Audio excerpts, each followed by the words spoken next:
There are places on Earth that make you question whether history has told us everything. Cappadocia in central Turkey is one of them. From above, it looks almost unreal. Hundreds of strange stone towers rise from the ground like giant chimneys. Soft volcanic rock has been sculpted by wind and rain for thousands of years. Tourists come here every morning to watch colorful hot air balloons drift across the sky. It feels peaceful, beautiful, almost magical. That is exactly what I expected when I arrived. I thought I had come to explore unusual rock formations. Instead, I found myself standing above one of the greatest mysteries ever built by human hands. Because beneath my feet was an entire city. Not a cave, not a tunnel, an actual city. With streets, homes, churches, schools, wine cellars, food storage rooms, animal stables, freshwater wells, ventilation systems, and enough space to hide nearly 20,000 people underground. No one standing on the surface would ever know it existed. There were no castles protecting it, no giant walls, no towers, only ordinary houses built across the landscape. The entrance was hidden so well that an invading army could march directly over it. Without realizing, thousands of people were living below. The first time I stepped into one of those narrow passageways, the sunlight disappeared behind me. The air became cooler. The silence grew heavier. Each level descended deeper beneath the earth. 5 meters, 10 meters, 20 meters. Eventually, I stopped thinking about who built this place.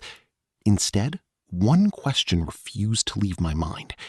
How could an ancient civilization dig an underground city this enormous using nothing but simple tools?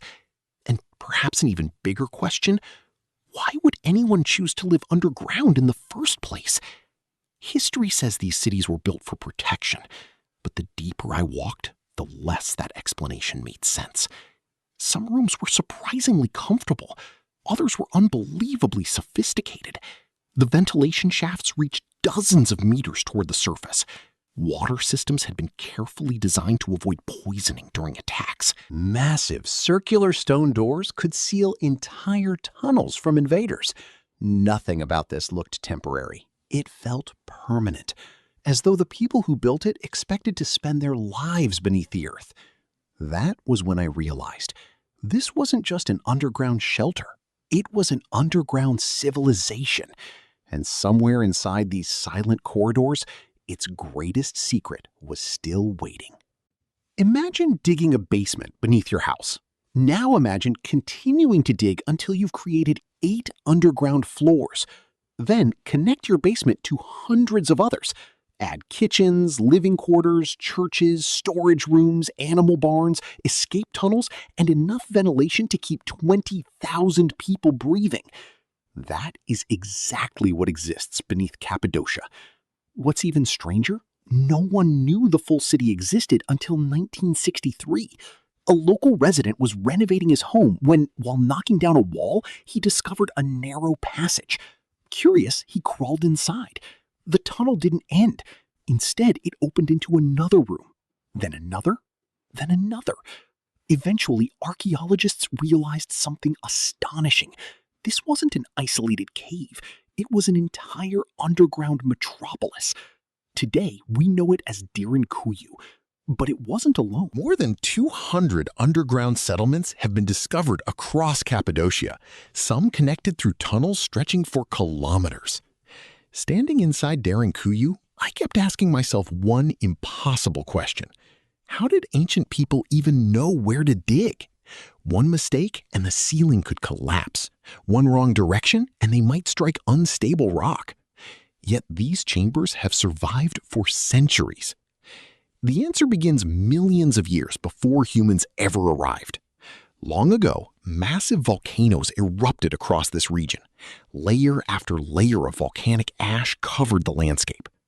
Over time, that ash hardened into a soft rock called tuff, strong enough to support enormous chambers, yet soft enough to carve with simple iron tools. Nature had unknowingly created the perfect building material. The people simply learned how to use it. Generation after generation, they dug deeper. Not in a single lifetime, but over centuries, each generation expanding what the previous one had built, like ants creating a colony that never stopped growing. The city slowly disappeared underground while the world above carried on, unaware. But another mystery remained. The city slowly disappeared underground while the world above carried on, unaware. But another mystery remained. Why build such an enormous refuge unless they expected danger to return again and again and again? The answer lay hidden in the violent history of this land. History remembers kings, empires, battles, and victories, but ordinary people rarely get to choose where history happens. Cappadocia sat at the crossroads of civilizations. The Hittites, Persians, Romans, Byzantines, Arab armies, and Seljuks all passed through this land. One empire replaced another, and each invasion brought uncertainty. For the families living here, running away wasn't always possible, so they created a different solution: disappear. Entire villages could move underground within hours.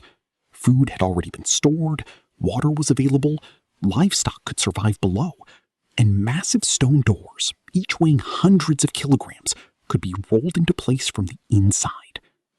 An invading army might search every house, every street, every valley, without ever realizing the entire population was hiding directly beneath them. Even the smoke from cooking fires had been carefully managed.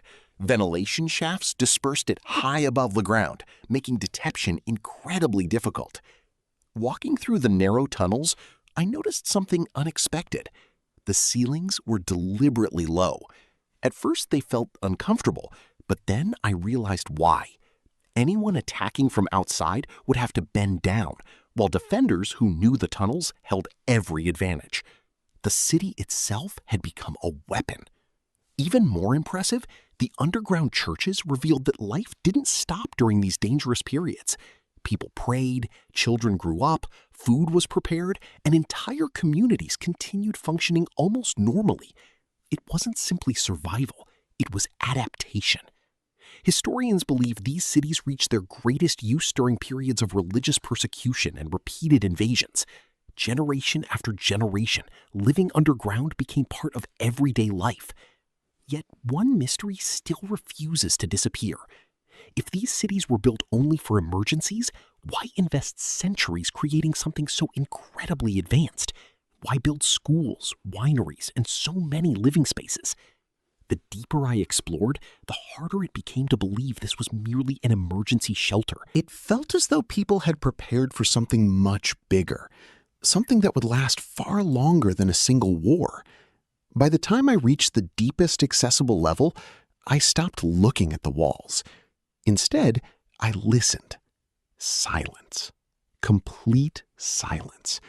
Thousands of people once lived here. Children laughed here. Families shared meals here. Prayers echoed through these chambers. Today, only footsteps remain.